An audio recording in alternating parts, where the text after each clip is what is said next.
today we're going to go over the story of Adam and Eve, which is Genesis 1 and 2. After God in Genesis 1 created everything, in Genesis 2 he made the Garden of Eden and made Adam. And then he gave Adam one command: you can eat anything you want in the garden except for from the tree of knowledge of good and evil. And then he also gave Adam the job of naming all the animals. So Adam sits down, names all the animals, like that's a beaver, that's an aardvark. I don't know what he called them. He was still lonely. None of the animals could be his equal. So God caused Adam to fall into a sleep, took out one of his ribs, made a woman, Eve. Adam and Eve then tended the garden and ate of all the fruit they wanted except for the tree of knowledge of good and evil. Then Genesis 3 is what was called the fall. Alright, the serpent was hanging out in the tree of good, well, we don't know where he was at.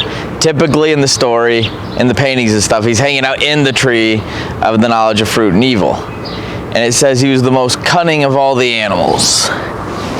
Well, Eve's talking to the serpent, and the serpent's like, hey, didn't God tell you you could eat anything you wanted? And he's like, well, he said I could eat anything but this tree. Then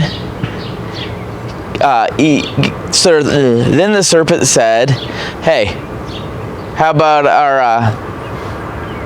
the only reason you won't eat, or you shouldn't eat of this tree, is because God doesn't want you to have the knowledge of good and evil like he has.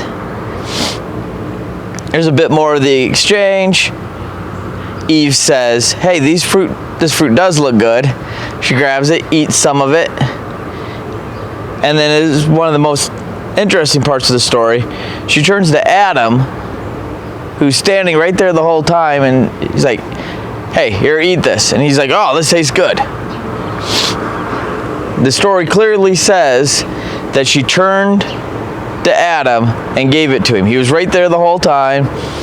So if you're one of those people that think men should be in charge because God created man first, Adam's not a good example of why of anything here. He let his wife talk to the serpent, didn't say anything. Let the serpent trick his wife, didn't say anything. And then he ate the fruit himself. All right. Then Adam and Eve realizes they're naked.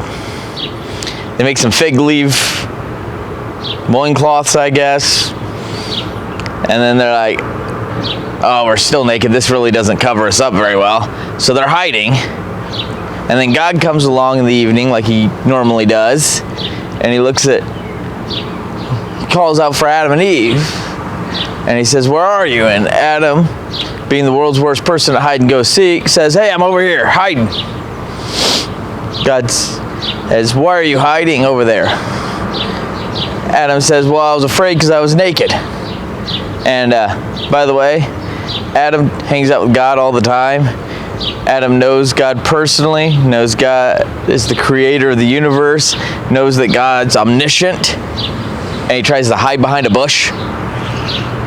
God knows everything. Adam knows that God knows everything. Adam should obviously know that God knows he's hiding behind a bush.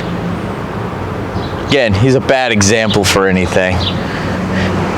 The guy's kind of an idiot, if you ask me. Well, then he's sitting there, God's like, hey, who told you were naked? What does Adam do? He doesn't fess up and say, hey, I screwed up. He goes, that woman screwed up. But he doesn't just say that. He says, that woman that you gave me screwed up. So he blames Eve and blames God for giving him Eve. Like, come on, man. Fess up to your own crimes. There's an important lesson there.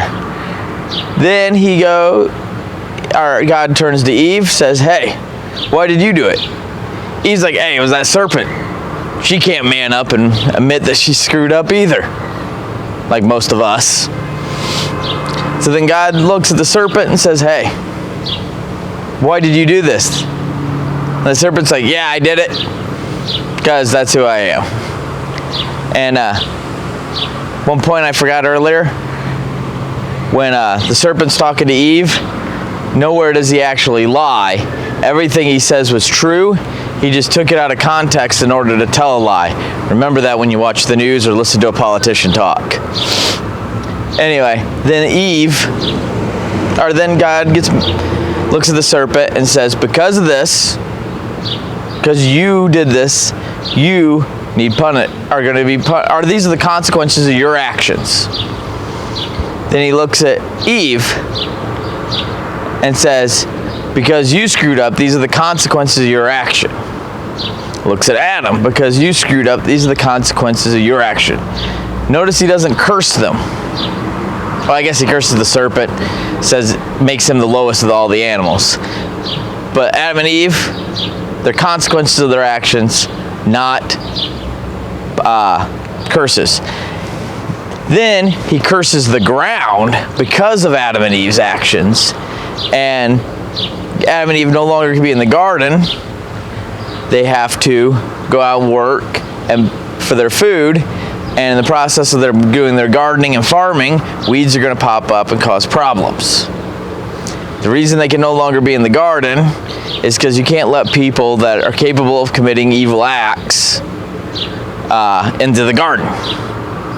Now because imagine if we let Hitler have access to the garden and access to the tree of life and could live forever.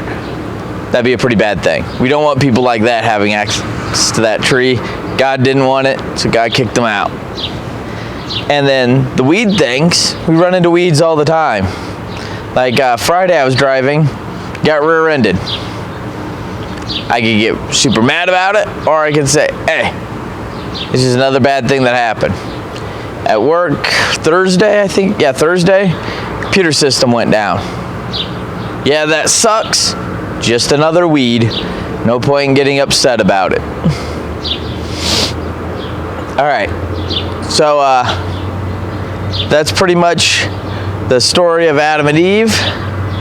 I think our next subject, we're going to go over the story of Adam, or go over this story again, but discuss what it is, what it means to sin, and what it means to fall short, and the first messianic prophecy is also in Genesis 3. You